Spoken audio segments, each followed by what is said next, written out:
For the last couple years, I've been dealing with a certain disability. I've had absolutely zero luck in finding a remedy for it, but through perseverance, patience, and a lot of pain, I found a way to somewhat live with it. I learned how to pace myself mentally and physically in order to live a well-balanced life without pushing myself and getting hurt like I was in the beginning. I was getting into a nice flow with learning how to draw.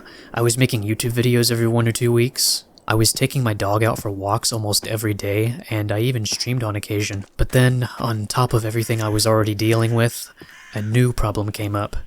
It's a bit TMI, so I won't get into the details, but I had to deal with a new type of pain, and had to go to the bathroom a lot every day. The constant getting up to go has been making resting very difficult. I'm not able to get the rest I need, because right when I'm about to drift off to sleep, or even if I'm just relaxed, I have to get up to go pee, and I've learned the hard way that holding it in only causes worse problems in the future. It's been a struggle, but for the last 4 weeks, I had to take some pretty strong antibiotics that severely killed my mood and energy. By week 3, I was really feeling the effects. I lost the energy to record for videos, I couldn't stay out of bed long enough to draw, I certainly couldn't stream, and I barely took my dog out for walks. It was soul-crushing. All the small things I worked so hard to find balance in despite my physical limitations were almost entirely taken away from me. Needless to say, I was very frustrated for this whole time. But there was one thing I could do. Something I could be creative in even if I was stuck in bed for hours on end. Writing. I've been working on a sci-fi novel for the last year or so, but I've just been slowly chipping away at it.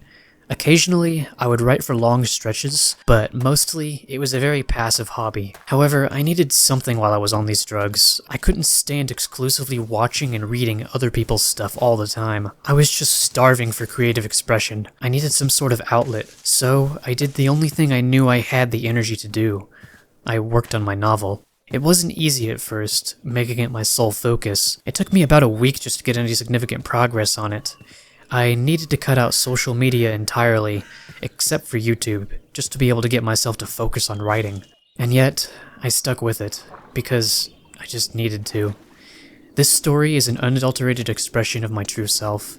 It contains themes, characters, and a setting that are a culmination of who I am as a person, and the things I'm interested in. I began to realize that, if nothing else, I needed to work on this novel. When nothing else gave me fulfillment, and when the things I wanted to do just weren't possible for me, I began brainstorming.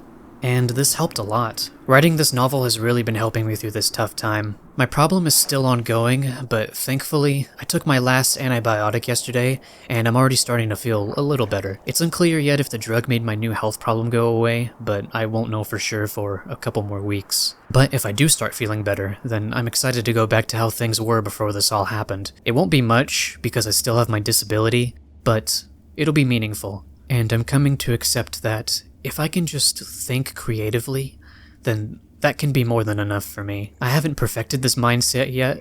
It's hard, but I know I can do it because when all else fails, all I have left is myself and my creative mind. Yeah, I've been through the ringer these last couple years. I've had to learn how to be happy with so little. Writing Hidden Fangs, Return to Childhood, has been one of the greatest and most enriching experiences I've ever had. It just feels so right to create a story that only I would write. I am of course worried about it not being received well. I think it's probably impossible not to worry about that sometimes.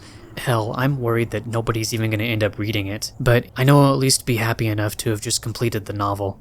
That's what I like to tell myself anyway. Fake it till you make it, right? And real quick, I wanted to shout out the artist I commissioned for some character designs, Draymon. I'll link their socials in the description as well. But they helped me come up with this beautiful character design for Glinda Sharp from Hidden Fangs. As of recording this video, I have another character in the works, and if he's complete before I finish editing this video, then I'll put him on screen as well. You can find out more about these characters on the Hidden Fangs socials. Getting these commissions done has been another thing that's helped me these last few days. Despite all the pain I've been going through lately, seeing my characters come to life has really been lifting my spirits. And I mean, just look at this. This shit looks legit. This looks like character concept art from like a JRPG or something. It's so good. In regards to the story, Hidden Fangs is about a small team of mercenaries who get hired by their friend to help him liberate an isolated village from a dark organization that abuses and runs experiments on its residents. It's set in a world where humanity was sent to the brink of extinction after going to war with a subterranean species known as the Netherbreed. In an attempt to make the land unusable for their enemies, the humans built large, impenetrable dome structures to live in, whilst they covered the planet in many dangerous prehistoric fauna,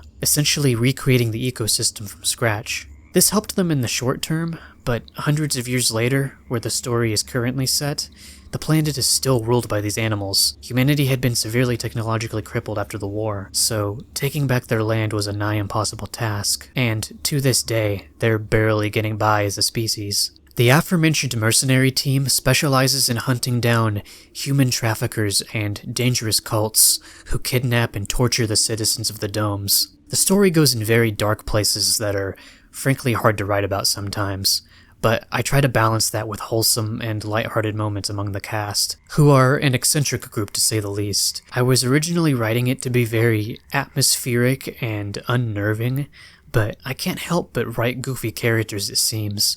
So the tone is far more balanced, at least that's the goal. Well, if you somehow stuck through that description and are interested in keeping up with the novel and when it'll release, I'll link the Hidden Fangs socials below, and join my Discord as well, because I'll be posting big updates in there. I even have a channel dedicated to talking about Hidden Fangs. Wow, I'm still not feeling 100%, but it felt good to sit down and just record another video. It's been a few weeks. Anyways, thanks for watching. I really hope you check out Hidden Fangs. I can't promise a release date because I kind of just gotta write it at my own pace, but it's looking like it's gonna end up being 8 to 9 chapters, probably somewhere from 400 to 500 words, at least in this first draft. I'm gonna do my best to shorten it without compromising my vision, but we'll see what happens. You can actually join my Patreon to get a very early look at the prologue and chapter 1. But anyways, y'all take care. They came from below to save us from ourselves. We are a cancer in this universe. Our lowly existence is solely for serving God. The fear of control within you is what will make you grateful to be in His presence. So suffer, my children. Face God in deep reverence. Be grateful to Him for saving you from this pain, and be grateful to them for showing us the prospect. The Netherbreed is reborn. Hail the eve of your decline.